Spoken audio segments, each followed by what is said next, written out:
Allô tout le monde, bienvenue sur ma chaîne après quelques mois comme d'habitude. Je vous souhaite une bonne année, même si on est rendu fin février en ce moment, puis probablement début mars quand vous allez regarder la vidéo. Donc bonne année 2019, j'espère que tout se passe bien pour vous. Tout se passe bien pour moi aussi. Nouveau décor, nouvelle vie, ça va changer probablement la prochaine fois que vous allez regarder la vidéo. Donc plein de surprises qui s'en viennent. Sur une note plus sérieuse, honnêtement, ça fait super longtemps que j'ai envie de faire une vidéo sur les autobronzants. Parce que les autobronzants, il y a comme plein de questionnements, il y a plein de peurs, d'insécurité, on sait pas trop comment l'appliquer, on sait pas trop comment pas virer orange, hein, on va se le dire. Donc, moi, ici présent, Alexandra, je vais vous expliquer un petit peu comment ça fonctionne, puis les règles un petit peu à suivre pour que vous puissiez, mettre l'autobronzant sans crainte, puis que je vous jure, si vous suivez mes étapes puis mes conseils, ça va super bien aller. Donc, sans plus tarder, on va commencer la vidéo, hein? Oh my God, here we go.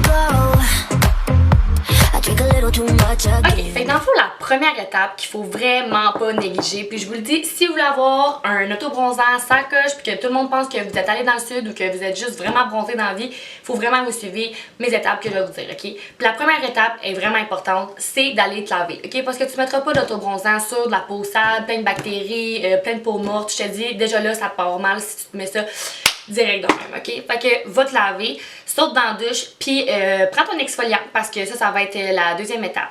Il faut vraiment que tu prennes ton exfoliant puis que tu t'exfolies. Je te dis pas t'exfolier 10 fois, là. Il y en a plein qui disent genre faut que tu t'exfolies à ras, là, il faut y aller, Quand l'important là, c'est juste que t'ailles enlever les petites peaux mortes, t'ailles enlever les bactéries, puis qu'on soit certain que comme quand tu vas appliquer l'autobronzant, tu sois clean, puis que ça va être uniforme, ok?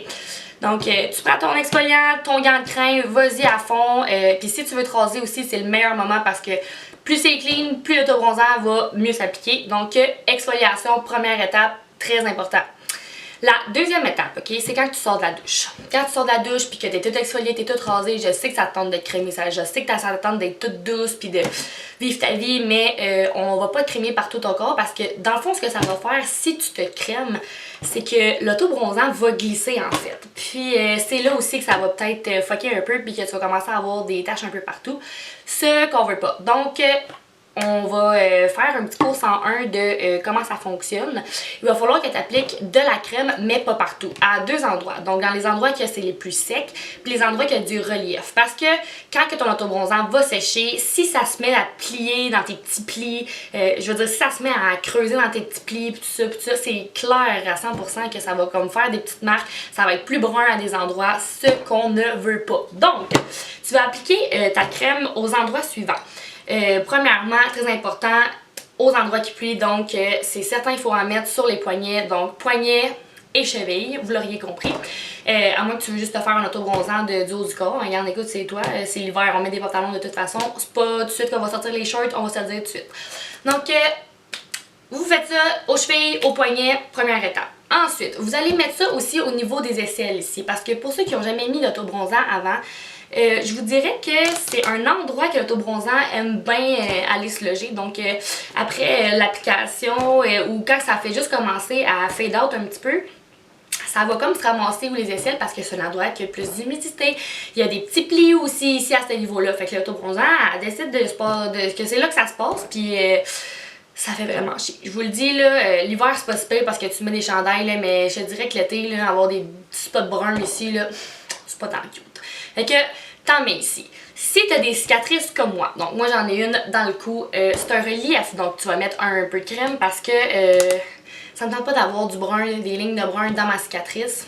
J'aimerais ça que ça soit, encore une fois, uniforme. Donc tu vas en mettre sur tes cicatrices ou si t'as des petites bosses ou peu importe, ok? On va essayer d'éviter le plus possible les démarcations, les spots bruns, c'est ça qu'on veut, ok? Fait que là, après l'avoir mis sur tes chevilles, tes poignets, en dessous des bras, sur tes cicatrices, faut que tu en mettes sur tes genoux et tes coudes, ok? Parce que c'est des extrémités qui sont vraiment secs. T'as beau t'exfolier tout le temps, mettre de la crème tout le temps, ça va rester un endroit où tu as une peau très épaisse, puis c'est vraiment dur. Fait qu'il y a beaucoup de cornes qui s'accumulent à cet endroit-là. Fait que, mais mets de la crème. Mets de la crème.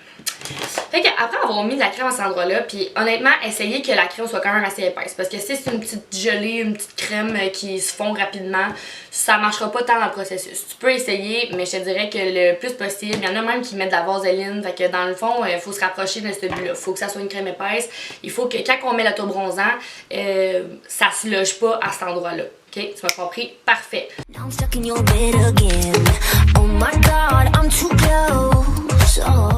une fois que tu as fait ces deux étapes-là, je te dirais, mon chum, que tu es vraiment bien avancé dans tes étapes parce que le plus important quand tu mets l'autobronzant, c'est vraiment la préparation de la peau. Parce qu'une fois que tu as préparé la peau, c'est pas l'application qui est plus difficile, là, je vous le dis, c'est comment que tu vas avoir préparé ta peau à recevoir l'autobronzant. Puis si tu n'as pas fait aucune des étapes que je t'ai dit, ça risque de mal virer, puis c'est là que tu risques de virer avec des spots orange puis de dire à tout le monde que l'autobronzant, c'est de la merde. Fait que, après avoir fait ces étapes-là, je te le dis que tu as fait le plus gros du travail, ok? Parce que quand tu mets l'autobronzant, c'est le avant et le après qui compte. Donc là, on est vraiment bien parti. Là, j'arrive à l'étape de l'application de l'autobronzant. Là, je vais vous expliquer un petit peu les différentes formes d'autobronzant. Donc, on a premièrement l'autobronzant graduel en crème. Donc, qui peut se trouver en plusieurs formats. Ici, j'ai le Jergens, j'ai le Saint-Tropez. On va pas très bien, mais bon. C'est deux gammes de prix complètement différentes. Saint-Tropez, c'est quand même assez dispendieux. Puis, Jergens, tu peux trouver ça à 7$ à la pharmacie. Là. Fait qu'on s'entend que c'est pas le même range. Mais l'important, c'est que vous compreniez que cette formule-là d'autobronzant, c'est crémeux. Puis, c'est très rare qu'on va le voir à l'œil nu tout de suite. Donc, ça va être des autobronzants que c'est un peu plus difficile à appliquer, je vous dirais, parce que tu sais pas qu'est-ce que tu mets. Fait qu'il faut que tu t'assures d'en mettre égal partout pour pas que ça fasse des taches. Donc la crème est vraiment blanche, fait que tu vois pas dans le fond. Mais il y en a que c'est graduel, comme le Jergens ici, ça va être graduel. Donc plus que tu vas en mettre, plus que tu vas donner bronzer. Puis il y a celle-là ici que c'est censé, après avoir une application, avoir un effet t'es bronzé. Donc il y en a différentes façons, mais honnêtement, ceux-là, ils peuvent être appliqués avec le deuxième produit que je vais vous présenter parce que c'est, d'après moi, plus un produit d'entretien. Mais si tu veux juste mettre ça, c'est bien correct. Fais juste te laver les mains après. Je te jure, comme même si tu le vois pas sur tes mains, tu t'essuies un peu sur ta serviette, tu penses que tout est parti. Non, non, l'autobronzant, ça va rester, ok? Fait que lave-toi les mains du savon après d'avoir appliqué ça, si tu n'as pas pris un gant. Fait que, je te dis, fais juste éviter que tu aies des marques partout. Il faut que, notre but ici dans la vidéo, il faut que ça soit naturel. Ben, naturel, on s'entend. Faut pas que le monde fasse genre, comment ça t'es crottant entre les doigts? Je vous dis ça parce que ça m'est déjà arrivé. Fait que, on va essayer d'éviter ça. Fait qu'après avoir appliqué ça uniformément, vous essayez ce que vous pouvez, vous allez vous laver les mains, puis vous laissez ça agir toute la nuit. Honnêtement, le conseil que je pourrais vous donner, c'est de faire ça avant la nuit, ok? Parce que si tu décides de faire ça avant d'aller t'entraîner, avant de vivre ta vie, d'avoir chaud dans ta journée, ça va vraiment pas être le meilleur moment. Puis je te le promets parce que avec ta brassière, avec ton linge, honnêtement là, c'est le pire moment pour mettre ton autobronzant. Fait que ça, c'est une autre règle, il faut pas le mettre pendant la journée, ok? Fait que venez pendant la nuit. Puis si t'as des draps blancs, ben sois pas surprise que le lendemain ça soit un peu sale parce que ça tâche l'autobronzant. Fait que on fait ça pendant la nuit. Ça, c'était pour les hydratants. Là, on va passer à ceux qui sont en mousse. Donc, ceux qui sont en mousse, honnêtement, il y a des avantages et des inconvénients. Là, je vais vous sortir celui-là ici. Donc, encore une fois, comme exemple, j'ai le Jergens, qui est de la même compagnie que l'hydratant que je viens de vous montrer. Et on a le Saint-Tropez. Donc, encore basse gamme de prix, haute gamme de prix. Donc, la mousse, ce qui est le fun, c'est que tu le vois directement à l'œil nu quand tu l'appliques. Puis, tu appliques la mousse pas avec tes mains, bien sûr. Tu vas l'appliquer avec une petite mitaine comme ça ici, qui devient vraiment sale à longue, ok? Fait que c'est vraiment dégueulasse. Puis, ça sent pas comme... Ça pue pas, mais ça sent pas...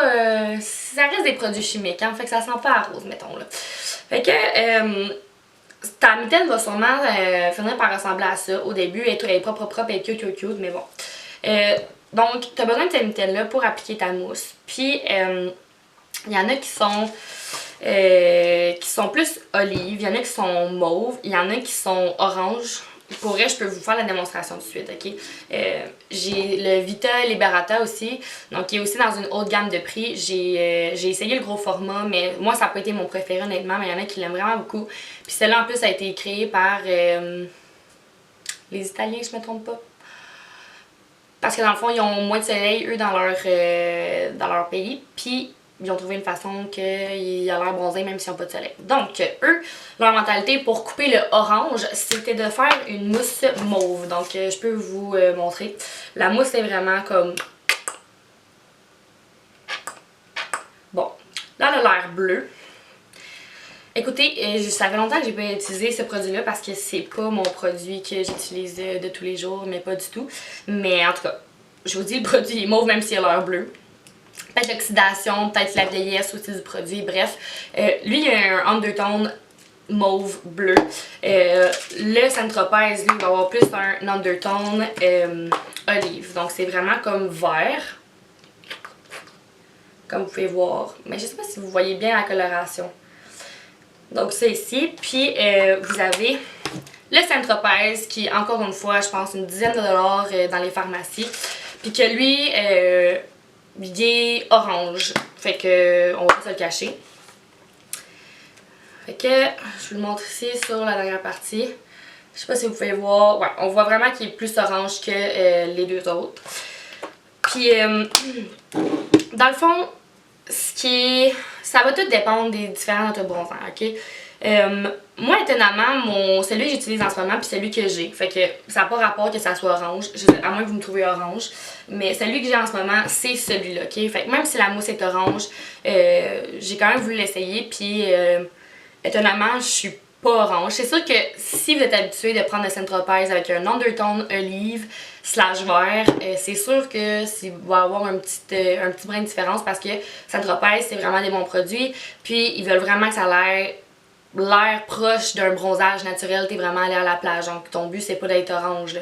Tandis que ça a le plus l'air d'un fini je vais dans les machines mettons. Fait que c'est pas laid là, c'est pas genre comme les memes qu'on voit que t'es orange carotte là.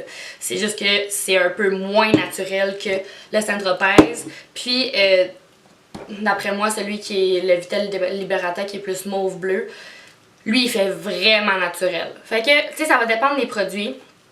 Mais je trouve que c'est tout pas mal des bons produits, mais en ce moment, moi je me dis 10$ la bouteille versus cette bouteille-là, je pense qu'elle est 55$. Puis j'ai vu vraiment plus d'avantages à celle-là ces temps-ci que la Saint-Tropez, donc j'ai plus pour cette version-là, si on veut. Parce que je trouve que le Jergens, quand il commence à partir, ça paraît vraiment moins que le Saint-Tropez, ok? Parce que le Saint-Tropez, même si j'ai fait toutes les étapes que je vous ai dit, j'ai vraiment de la misère à l'entretenir, ok? Parce que là, on va aller à l'autre étape, à la dernière étape, dans le fond, après que je vous ai présenté les produits d'autobronzant. Mais dans le fond, j'ai vraiment de la misère à l'entretenir. On dirait que même si je m'exfolie, je m'hydrate, que je fais tout ce qu'il faut pour garder mon autobronzant, il finit par faire des petits spots, ok? Puis c'est vraiment dommage parce que comme quand tu l'appliques, là, c'est genre magique, ok? Comme t'as vraiment l'air de sortir du sud, puis ça fait vraiment un bel effet, puis comme c'est des bons ingrédients qu'il y a à l'intérieur, ta peau a l'air d'être en santé, t'as l'air vraiment d'être, girl boss, t'as l'air d'être, à savoir ce que tu fais dans la vie, mettons, là, ok? Girl boss. Vous comprenez ce que je veux dire? Bref.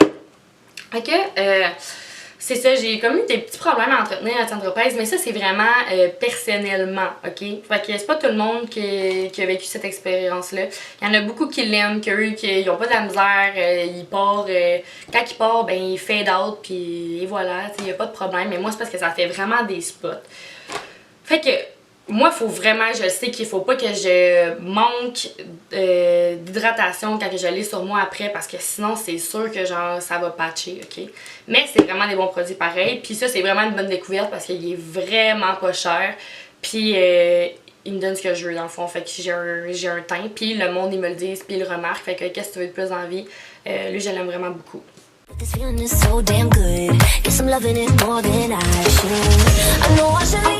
on passe à la dernière étape lorsqu'on a déjà mis notre autobronzant. Dans le fond, ce qui se passe quand on a déjà mis notre autobronzant, c'est que ben souvent, là, comme que je t'ai dit, puis tu as suivi mes conseils, tu es allé te coucher avec ton autobronzant. Tu vas te lever le matin parce que dans le fond, il faut que tu laisses à peu près 7 à 8 heures sur toi pour que ta peau, elle gobe bien.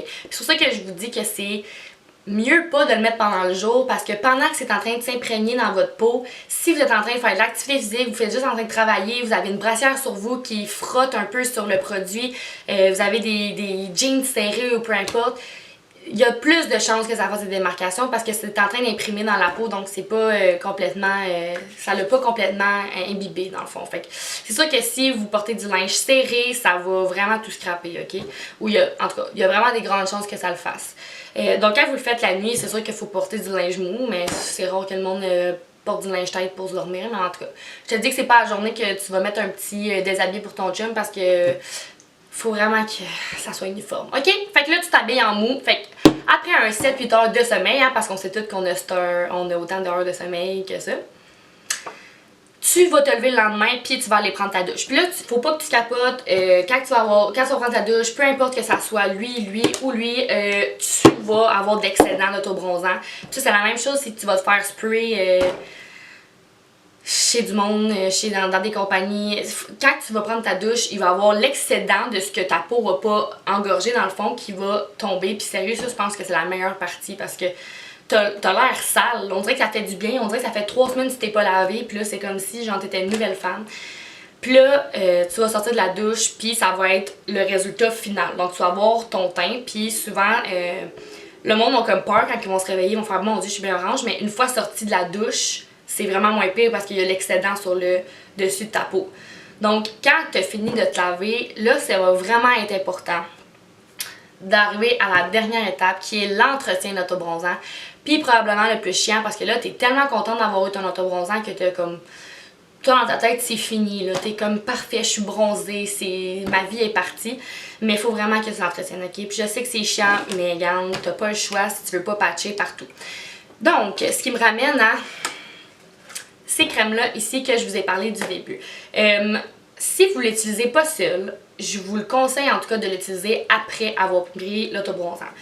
Si t'as pas envie de mettre tout de suite l'autobronzant, comme moi là, quand je viens sortir de la douche, je mets juste vraiment une crème hydratante pour que ma peau ne devienne pas sec puis que comme je garde mon hydratation, ok? Fait que les premiers jours, je vais juste mettre une crème hydratante ben normale. Puis si je veux pas perdre mon autobronzant, ben je vais mettre ça ou celle-là. Puis ça va vraiment aider à l'entretenir parce que de un, ils ont de la coloration dedans. Fait que c'est sûr que ça va garder ton teint. Puis en même temps, ça va éviter que ta peau devienne super sec puis que l'autobronzant devienne sec aussi puis que tu viennes patcher. Donc, c'était ma dernière étape. Écoutez, je vous le jure, là, si vous faites ce que je vous dis, c'est genre les meilleurs conseils que je peux vous donner, ok? Ça va vraiment bien aller. Puis souvent, c'est les étapes que le monde savent pas ou qu'ils oublient ou qu'ils négligent ou qu'ils pensent que c'est pas si important que ça. Mais si vous voulez vraiment avoir l'air d'avoir un beau bronzage, sérieux, faites ça. Je vous le jure que comme ça va vraiment bien marcher puis ça va bien tourner votre affaire. Si jamais, ok, ça vous intéresse que je vous fasse un avant-après des autobronzants, parce que là c'était vraiment plus une vidéo explicative puis informative parce que je trouve que le monde sont comme pas assez informés puis moi dans la vie c'est mon but que vous sachiez comment appliquer ces produits là parce que on le sait pas tout le temps puis regarde, moi je suis là pour ça. Fait qu'écoute-moi, je te le dis, ça va bien tourner ton affaire. Fait que c'est ça. Écoutez, c'était une vidéo pas mal de blabla. Mais je pense que ça va peut-être en aider certaines, j'espère en tout cas, puis que ça va pas vous... ça va en tout cas vous enlever quelques peurs que vous avez par rapport à l'autobronzant. Fait que merci beaucoup de m'avoir écouté aujourd'hui. C'était une petite vidéo brève, mais j'espère vraiment que ça va avoir aidé certaines ou certains dans le fond qui veulent avoir un petit teint cet hiver. Puis si jamais justement vous voulez que je fasse une vidéo vraiment plus face aux produits, puis faire des avant-après, puis que ça vous intéresse vraiment, puis que vous voulez que je vous montre encore plus de variétés de produits, parce qu'il n'y a pas juste ceux-là, mais en tout cas ça c'est vraiment les principaux. Ben écoutez, je suis vraiment ouverte à l'idée, puis c'est sûr que ça va m'intéresser de faire ça pour vous. Donc merci beaucoup de m'avoir écouté, puis on se voit dans une prochaine vidéo. Au revoir!